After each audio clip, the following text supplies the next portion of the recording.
Veeple really is an interactive online video solution, and it really meets all the needs of the marketplace, whether it be a marketer, whether it be a journalist. It's great for e-learning, great for education. It's great for e-commerce. You want to buy something, click and buy.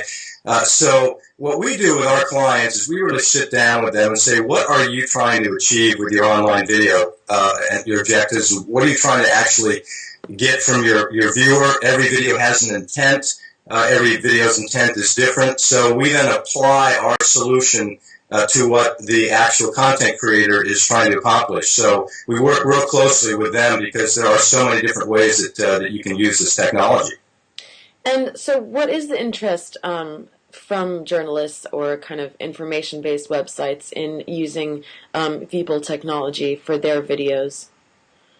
Well, it's a relatively new technology. We are really still in the early adopter stage, as we like to talk about in marketing terms. Most people today sit and stare at video. We've all grown up with video, and we turn on the television and we stare at it, which is kind of silly, we think, because we're in an interactive environment, interactive paradigm, and people still just sit and stare at the content. And this whole idea of being able to engage and lean in and interact with the content is really new stuff, and you have to really retrain your mind how to think about it. So the people that have come to us so far have been the early adopters and the innovators. We haven't had a whole lot of journalists yet approach us with some questions and some ideas, but I will tell you that most of what we're seeing are people that are interested in using it for eye-learning and educational purposes. So that's really where we see the first part of the market gravitating towards this. I guess it does make sense, because when people are watching the news online, they do want to learn more and find out more. So I'm just wondering, what was the kind of idea that sprung Veeple? There's two answers to that question. That's a great question. And the first answer was again, my brother actually is a co-founder with his CTO at the time. They were working at another company. And again, it just dawned on them that as they were engaging with content online and leaning in and clicking on stuff and learning about stuff, that it seemed silly not to be able to do that with video. But typically, up to that point, the little interactivity that was happening was click and buy something, so e-commerce. When everybody thinks of interactive video, they typically think of e-commerce. Now, certainly YouTube has a little bit of that, where you can actually click on a video and it can take you to another video. But in general, the old adage was, click on Jennifer Aniston's sweater and buy the sweater. That's been around for, Lord, 20 years. Mm-hmm. But we've been doing video. I personally myself have been doing video over 20 years, and so we're storytellers. So we said, you know what, it's got to be a lot more than just click and buy. Certainly we understand the e-commerce applications, but we really want to provide an ability for the viewer to control their own experience and to learn more. Certainly in today's day of short news clips and news bites, and we need our information now, and Twitter and all of that, 140 characters and all that, which is great.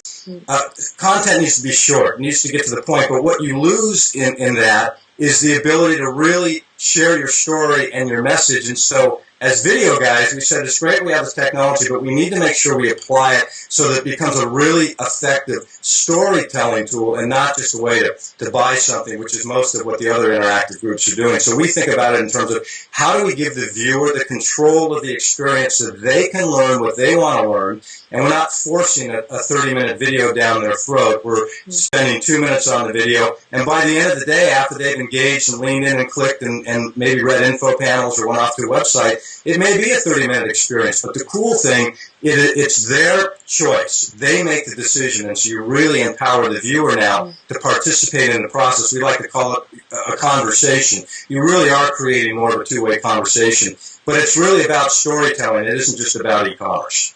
And YouTube does offer a kind of free version of embedded links, and they have annotations, and you can add links and speech bubbles. What does Veeple offer apart from that that's more attractive?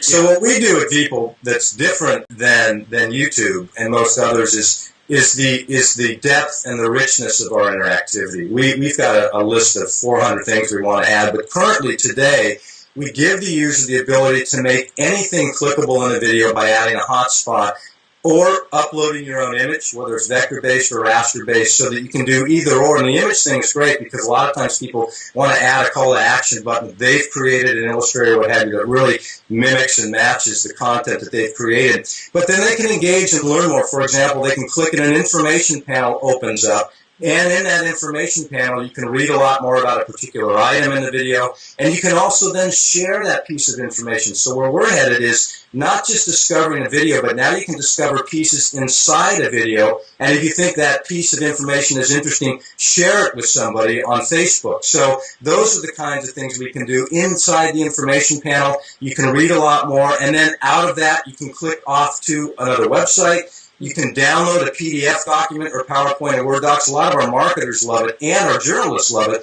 because you want to download a 2 or 3 page PDF or PowerPoint on this particular news item that you couldn't do before. So the ability to download documents is something that nobody else is doing. Again, rich storytelling. So those are 2 primary components. The ability to share the information, which is really cool. People today can share videos, but if I can discover something inside, let's say I'm watching a video and President Obama from the United States here is on and he's talking about something, I can click and learn something more that the journalist certainly didn't have the time to do. I can do that. And then if I think there's somebody that's interested in that, I can share that piece of information. It's discovering stuff inside of that. So those are a couple of ways that we're different. We do some in-video contact forms so that the viewer can write out of the video, contact the content creator or the journalist by simply typing their email and giving them a message about, I love this, tell me more. So really deep and really rich. There's no question that that's going to be quite popular, and I even kind of attempted an experiment myself, and I asked a question on Facebook. I don't know if you've seen the new kind of poll that they've created, and I asked my friends, my 600 friends, only 50 of which responded, but it's a good number. Hey, you got 600, that's good. I only got about 200. But they're real friends. Yeah, real friends, all of them.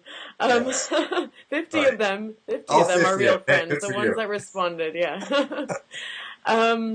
Well, the numbers are kind of still changing a bit, but 47 of them it was more than 50. 47 of them said that they want to engage with the content, and if there were clickable items in the video online, that they would engage and they would try and find out more. But there were, I think, 8 or 9 of them who said they would rather not be distracted by other bits of content and just focus on the main message that the video gave them. Now, Yes. Obviously, there's an overwhelming majority that would prefer the interaction with the embedded content, but there is a case for people, I think, that would kind of want to passively digest the news and the story. And what are you doing to kind of combat that? Are you trying to make the links as subtle as you can, or at the same time make them jump out so your advertisers make sure people click on them? What's the balance there?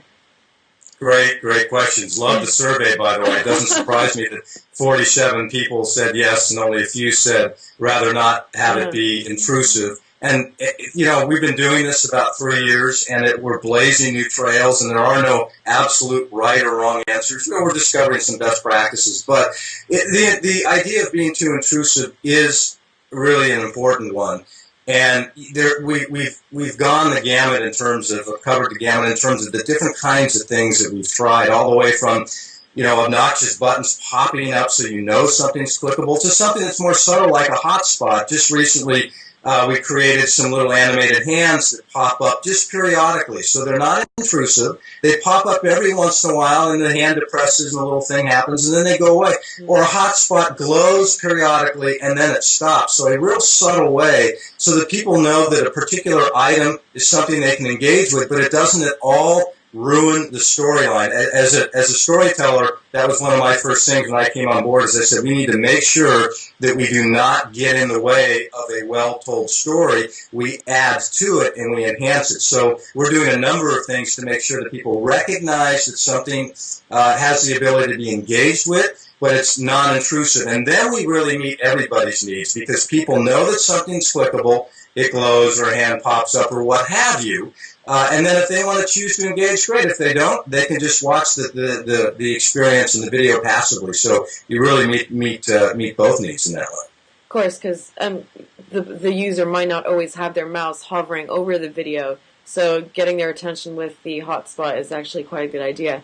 Yes. So just wrapping up, my last question. Do you see a certain direction with embedded technology? It really is experimenting time, and we've been experimenting 3 years, and we've learned a lot. But there's so many things you can do with this. I like to say this is the next wave in video and film communications. All throughout the ages, there's been, the first one was just the discovery of stills and film, and then talking film, and then color, and then video, and then videotape machines, and then digital. This is number 7, which is adding the interactive storytelling component is big, and it's going to be all of those things. It's going to be 3D things that you can engage with. It's going to be soft, non-intrusive elements. It's going to be e-commerce. We call it i-commerce for interactive. I-commerce, i-learning, i-marketing, i-social. I talked earlier about the ability to discover elements within a video and share it with friends. One of the things we certainly see down the road is this will certainly make it to the big screen eventually, or your screen at home.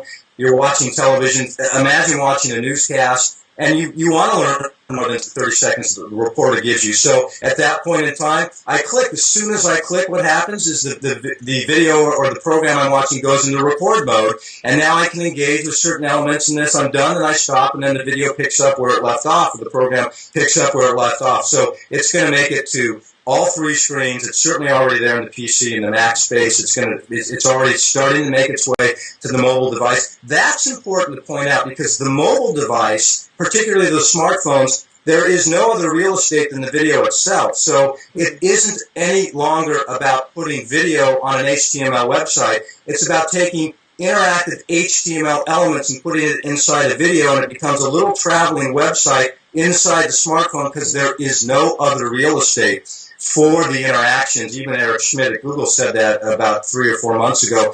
This is really becoming little mini traveling websites. So we're excited about it. So we think the smartphone space is going to be the next huge opportunity for this, and where it will really start to flourish.